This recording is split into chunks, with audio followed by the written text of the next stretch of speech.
Hello বন্ধুরা, খুশি cooking চ্যানেলে আপনাদেরকে স্বাগত। বন্ধুরা আজকে আমি করব দেশি টেস্টি চিকেন কষা করব। বন্ধুরা খেতে খুব দারুণ টেস্ট হয়, মনে হচ্ছে গ্রামের চিকেন কষা খাচ্ছি। খেতে খুব ভালো লাগবে বন্ধুরা, আপনারা অবশ্যই আমি ভিডিওটা পুরো দেখবেন, দেখে কমেন্ট করবেন কীরকম লেগেছে ভিডিওটা আপনাদেরকে। প্রথমে আমি একদিকে 500 চিকেন নিয়েছি। চিকেনটা ভালো করে গরম জল দিয়ে ধুয়ে পরিষ্কার করে নিয়েছি। গরম জলে ধুলে কি গন্ধটা বেরিয়ে যায়। আর একদিকে আমি কড়াই বসিয়ে দিচ্ছি। কড়াইয়ের মধ্যে দিয়ে দিলাম সরষের তেল। সরষের তেল গরম হয়ে যাওয়ার পর এর মধ্যে দিয়ে দেবো 2টা তেজপাতা ভেঙে দিয়ে দিয়েছি। আর এখানে নিয়ে 4টে পেঁয়াজ কুচি। পেঁয়াজটার পরিমাণটা 4টে দিলাম। 500 চিকেনের 4টে পেঁয়াজ, টেস্টটা ভালো হবে পেঁয়াজের পরিমাণটা বেশি থাকলে। পেঁয়াজটা আমি হালকা করে লাল করে ভেজে নিয়েছি। এবার ধুয়ে রাখা চিকেনটা রয়েছে, এবার এর মধ্যে আমি পেঁয়াজটা দিয়ে খুব ভালো করে ভেজে নেব পেঁয়াজ আর চিকেনটা। আর গ্যাসটা বন্ধুরা মিডিয়ামে রাখবো, বেশি জোর করব না। বেশি জোর করলে কী হবে কি পেঁয়াজটা পুড়ে যাবে, চিকেনটা ভাজা হবে না, তার জন্য মিডিয়ামে রেখেছি। বন্ধুরা একবার এরকম দেশি স্টাইলে কষা চিকেন খাবেন, খেতে খুব দারুণ টেস্ট হয়। আপনারা অবশ্যই এরকম ট্রাই করবেন। আর ভিডিওটা কেমন লাগলো কমেন্ট করে জানাবেন। আর লাইক কমেন্ট শেয়ার সাবস্ক্রাইব অবশ্যই করবেন। আর যারা এখন সাবস্ক্রাইব করেনি তারা সাবস্ক্রাইব করে দিবেন। আমার চিকেনটা হালকা করে ভাজা হয়ে গেছে। এর মধ্যে দিব লবণ আর হলুদ। হলুদ পরিমাণের মতনই দিব, অল্প দিব, বেশি দিব না, কেন মশলার সঙ্গে আবার আমি হলুদ দিব। লবণ দিব না, লবণ আমি একবারে দিয়ে দিয়েছি। এবার আমি খুব ভালো করে এটা ভেজে নেব। আর একদিকে আমি মশলাটা বেটে নেব।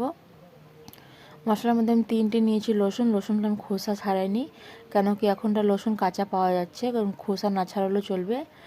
আর নিয়েছি 1 ইঞ্চি আদার টুকরো আর 2 চামচ নিয়েছি গুঁড়ো জিরে। এবার সব ভালো করে মিক্সারে বেটে নেব।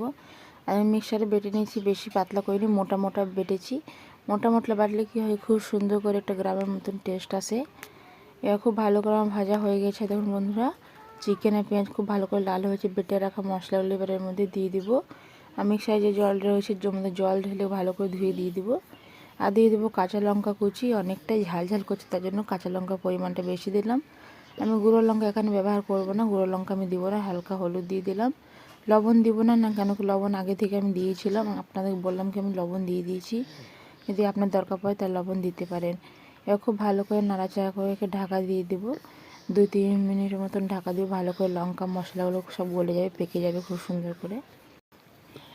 এবার ঢাকা দিয়ে দিলাম বন্ধুরা। গ্যাসটা আমি আস্তে করে দেবো। খুব ভালো করে মশলাগুলো মিক্স হয়ে যাবে একসঙ্গে চিকেনের সঙ্গে। আমি 2 মিনিটের পর বন্ধুরা খুলে দেখছি, একদম খুব সুন্দর করে মশলাগুলো পেকে গেছে। আর খুব সুন্দর করে সব লঙ্কা সব গলে গেছে, তখন খুব সুন্দর লাগছে দেখতে। আর খুব সুন্দর একটা টেস্টের একটা ফ্লেভার আসছে। এত সুন্দর লাগছে দেশি স্টাইলে। বন্ধুরা চিকেন একবার করে খাবেন, খেতে খুব ভালো লাগবে। এটা কোনো ক্ষতি করবে না, কেন কি গুঁড়ো মশলার মধ্যে আমি দিইনি, সব ভালো একদম টাটকা দিয়েছি। খেতে খুব সুন্দর হবে। আপনার ছেলের মধ্যে টমেটো দিতে পারেন, কিন্তু আমি টমেটো দিলাম না। খুব ভালো করে আমার কষা হয়ে গেছে। এবার এর মধ্যে আমি দিয়ে দেবো জল।